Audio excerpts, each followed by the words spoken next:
Hello and welcome to North Country Matters. My name is Donna Seymour. I'm a member of the St. Lawrence County League of Women Voters, one of the civic partners for our show. Today, my guest is Cathy Shrady with the Canton Sustainability Committee. She's here to talk about the Canton Repair Fair that is set to come up this spring.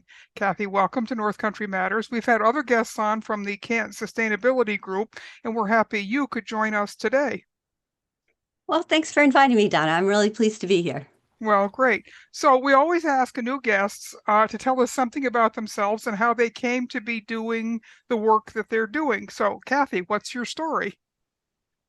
Well, I spent my career as a geoscientist at St. Lawrence University, educating students about the natural world and hopefully helping them to understand how precious our planet is.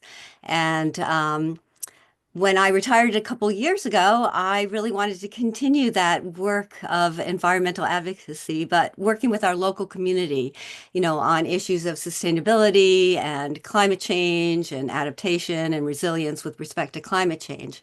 And the Canton Sustainability Committee has actually been in existence for over 10 years. And those are exactly the sorts of things that we focus on. So that's what brought me to this work. And the Repair Fair is just one of our initiatives. Well, as I said, I've had other sustainability folks on the program before to talk about various aspects of things. What Canton has done with that committee is such a role model for other communities and something that a lot of North Country places and other, especially in rural places, it's a great way to harness the energy and the interest that local folks have in maintaining uh, the viability of their community and also the importance of their environmental connections. So I think you guys are doing a great job, and I'm so excited that I can give you a little opportunity here to talk about the Repair Fair.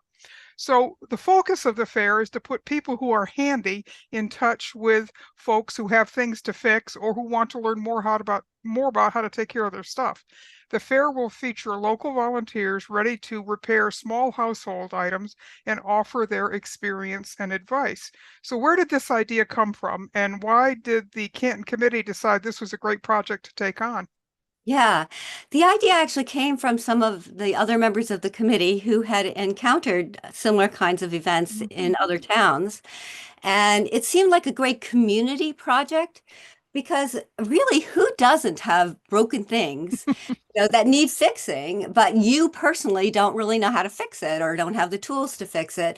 And who wouldn't want to save money, rather than buy something new if they could fix something? And so, and now particularly with tariffs, new things are going to cost more. So, this really is an initiative that is all about sustainability from both an environmental, but also an economic perspective. And it also keeps broken things out of the landfill. It reduces the resources that we use. So yeah, so we thought that this would be a great project from a community perspective, but also obviously from a sustainability perspective in a lot of different ways. Right, and as you mentioned, certainly an economic standpoint as well. Many libraries have started what they call their tool library, so that people who don't have access to certain kinds of tools can at least borrow them, because often you don't need to buy something if you're only going to use it once or twice. So again, this is all part of how communities figure out how to help each other maintain what they have. So let's talk a little bit about the mechanics of the fair. When, where, and what's the time frame for it? It will take place on Saturday, May 3rd at the Canton Pavilion, where the ice arena is on Lincoln Street.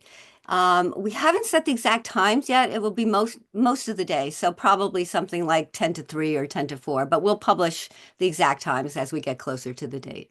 Sure. So the Repair Fair actually is kind of a multi-pronged event. It's going to partly involve local volunteers ready to repair small household items and offer their advice. What kinds of repairs are you going to be able to offer based on what you've already gotten in as volunteers? Mhm.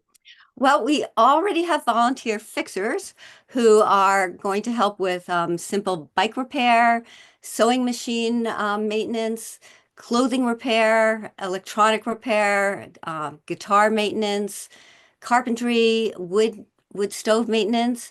But we are actively seeking more volunteers. Anybody who, is good at fixing something or has a hobby that lends itself to fixing things. We'd love them to be in touch. A few other things that come to mind, but certainly not limited to these, would be like clock repair, Mhm. changing watch batteries. I have, a drawer full of watches that I don't know how to change the battery. Um, Leather repair, repair of sporting equipment, like baseball gloves, things like that.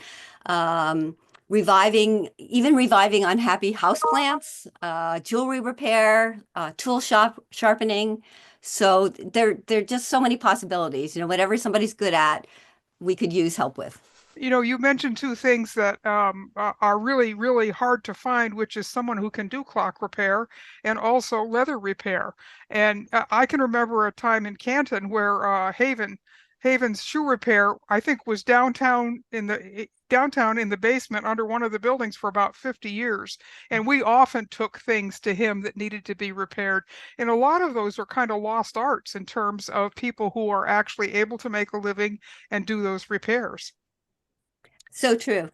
Yeah. So the fair will, how will people be able to bring their stuff that needs repair? What's the mechanics of actually coming with something that needs to be fixed? Mhm.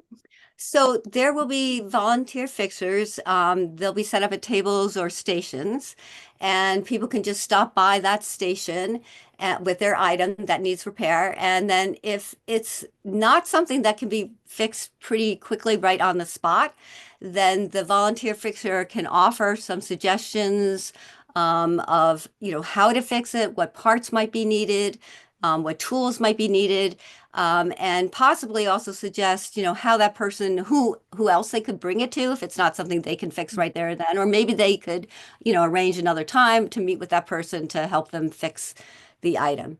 Okay, makes sense. So the fair is also going to involve presentations and demonstrations throughout the day about how to fix or maintain various things. How do you envision that part of it working in conjunction with the actual stopping by to talk to the fixer? Mhm. We envision that there will be a whole schedule of demonstrations and throughout the day where people with a particular skill, can demonstrate whatever that is, how to do routine maintenance or how to fix a common, sort of common repairs that would need to be done on a particular item. And the idea is really to empower people to be able to do that kind of routine maintenance or, a simple repair themselves if they want to. Not everybody wants to, but Mhm. um, and YouTube is great sometimes for this sort of thing, but really nothing beats having a person right there to show you this is how you do it, or for you to ask questions. You speak about YouTube repair videos. We had to replace the heating element in my oven, and if you watch the YouTube video, it takes 5 minutes. Well, when we did it, it took 2.5 hours, and it Yeah. involved a lot more uh, dismantling than the YouTube repair guys seem to indicate. So yeah, it can be a little frustrating, but it's also a great place to at least figure out if what you have can be repaired. So that's Exactly. that's always good. So how do people sign up, both as a volunteer and do you have to sign up to bring in something to be repaired? So interested volunteer fixers can contact the Sustainability Committee, Mhm. and I guess you can post the I will information. post the your email address. Yes. Right. And the volunteer fixers can sign up. They can, if they don't want to sign up online, we also have little registration clipboards at the Canton Free Library, at Rex's Hardware, just, at the checkout, and also at Coakley's Home and Hardware. So people can just, write um, their names in and what they would like to fix. Right. And you're not limiting this just to people in Canton. Other people are able to sign up and be your volunteers, right? Oh, absolutely. Okay, good. Absolutely. And then Well, in respect to people who want to come and have something fixed, they don't have to sign up. They can just okay. show up on the day. And we will, again, closer to the date, we'll publish sort of a list of the fixers that we have so people know, not to show up with an item necessarily that we don't have somebody there who can help with that item. Right. So this is a good time to talk a little bit about the whole right to repair movement. It really involves the legal right for owners of devices and equipment to freely modify and repair their products. It can be everything from automobiles to electronics, farm equipment, you name it. In New York, the New York State Digital Fair Repair Act went into effect in January of 2024, which was about a year after it had passed. New York was actually the first state in the nation, and other states have since enacted other laws, sometimes more comprehensive with earlier dates and wider scope. But right now, legislation under the right to repair name has been introduced in all 50 states, making this a major milestone in this grassroots consumer movement. Here in New York, new bills have been introduced for 2025 to expand your rights to repair your stuff. Senate Bill 4655 restores protections for repair of home appliances and products used in businesses, education, industry, and government. And Senate Bill 4500 provides for repair of powered wheelchairs that are not included under the original law. And you can also advocate with your local representatives if you really want to see more right to repair options here in New York State. And you can go to newyork.repair.org and tell your legislators what you want to fix and why. So, having said that, Cathy, let's talk about the reasons why the right to repair movement is so important. Well, as I mentioned earlier, this really is all about sustainability. With respect to economic sustainability, most new things cost more. And they're expensive. And as I said, also, we can anticipate that that probably will get worse with tariffs. So, having the right to repair something rather than throw it away and replace it with something brand new really saves the consumer money. And repairing something when you can, rather than buying a replacement, is good for the environment. It keeps things out of the landfill. We use less new resources to manufacture whatever it is. And for example, maybe you are redecorating and you really want to replace that broken lamp with a new lamp. That's fine. But that broken lamp, if it could be fixed, it still has value. It can be recycled, somebody else can use it. So Yes. again, it's all about sustainability. It is. And one of the things that we know is that electronic waste is one of the largest sources of non-recyclable landfill waste that's out there.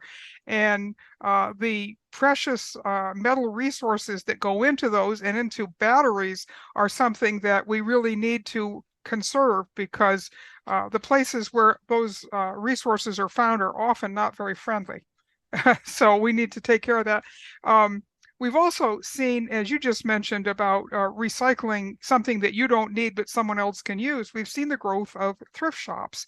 For example, last year, apparel resale in the United States grew at 7 times the rate of the broader retail industry to the tune of $43 billion. So that's a lot of reselling of clothes that are probably still in great shape, but just for whatever reason you don't need or they don't fit anymore. I've also read about municipal landfills that actually set aside a section for items that can be repurposed and reused so new owners can pick them up rather than see them just be junked. A lot of times people just don't know how to give away what they have in a way that makes sense. I know in our case, when our parents died, we went to a lot of trouble to make sure that we were able to recycle everything that no one in the family wanted. But it involved going to several different thrift places because not everybody takes everything. So making sure that we know how to do that is an important way of maintaining that sustainability that you're talking about and not filling up landfills. So Yes. go ahead. Oh, no, I was just going to say that we're hoping also to have some information available about that, just that sort of thing, because as you said, sometimes local thrift stores may be full and they're not taking any more clothing, but there are actually, resources that people may not know about, like there are online places that you could donate or even sell, used clothing and things like that. And so we're hoping to have resources available, just information available to people for how do you do these things? How can you recycle or where can you bring things? Yeah, one of the biggest needs is to be able to pass along used medical equipment like walkers and canes and wheelchairs and things like that. Once your family member perhaps has no longer use for it, you don't want to throw it away because it was very expensive, but you want to, and there are people who can't afford to buy brand new. So that equipment often can outlast several patients. So that's another good thing to think about. How do I get this into the hands of someone who needs it? So Mm. this will be great if you can do that. So if the Canton Repair Fair is a success, what are your plans for it going forward? Would this become an annual event or something like that? Depending on how it goes, this could become an annual event.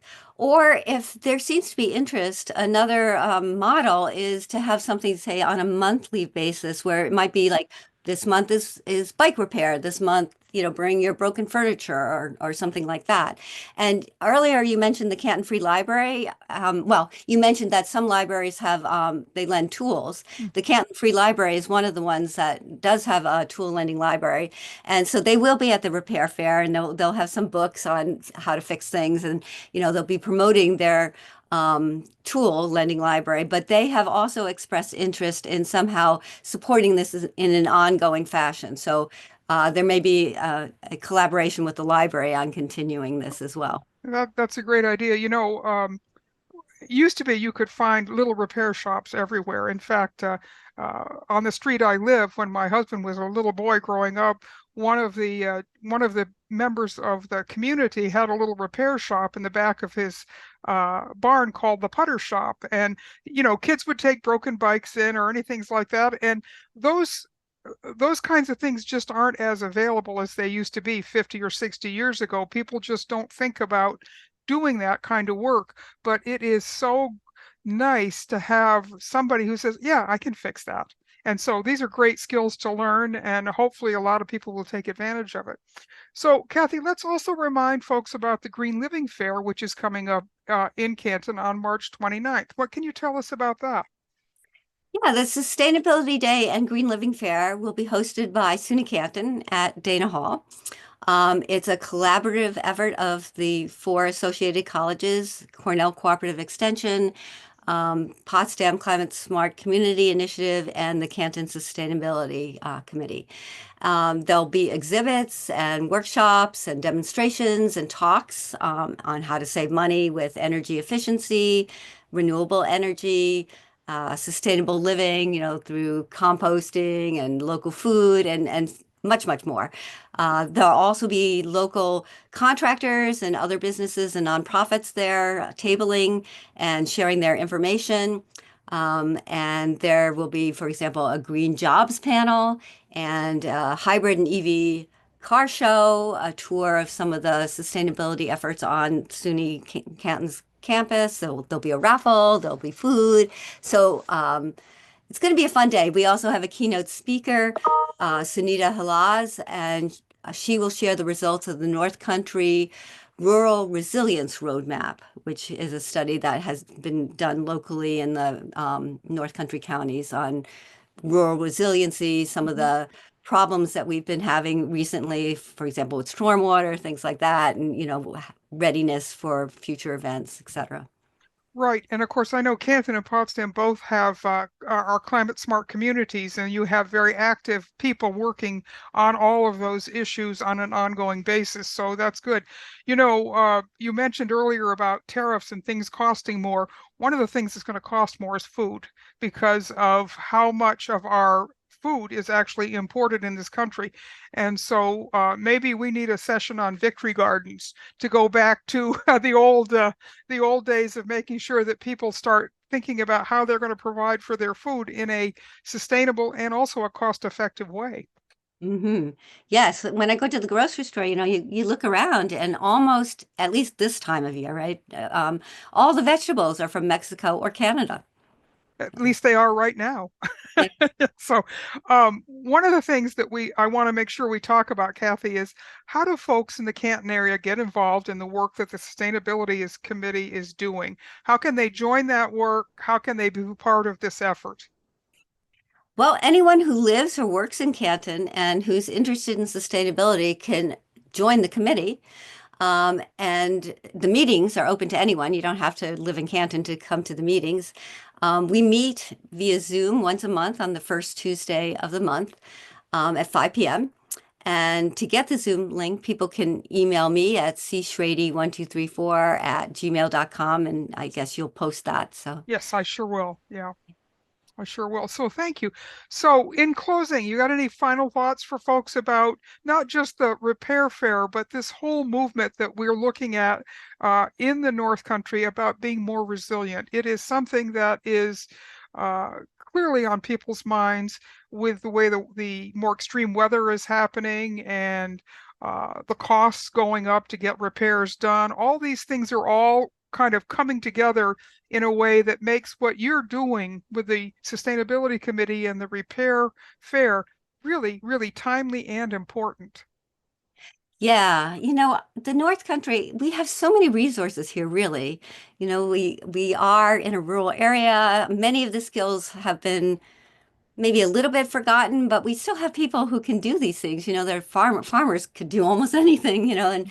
and the Amish know how to do things. And so, as things seem to get more chaotic around us, I think we have to depend on our local community, on ourselves more and more, and to use our local resources and knowledge base to um, be resilient in the face of all the things that we're facing, whether they're economic or whether it's weather or, whatever it happens to be.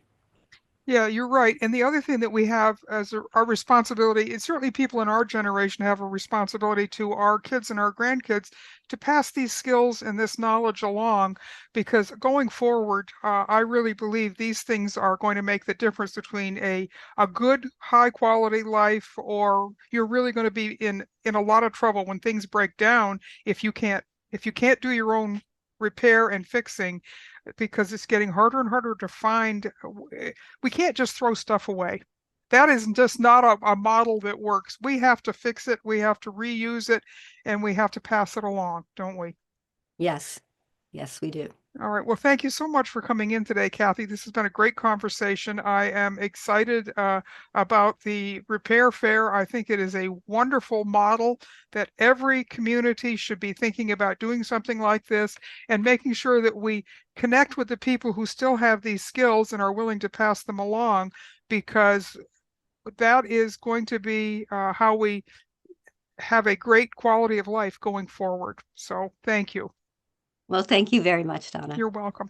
So these conversations are a production of North Country Matters. This show is a collaboration between the League of Women Voters of St. Lawrence County and the Potsdam Public Library. Until next time, remember, our North Country matters.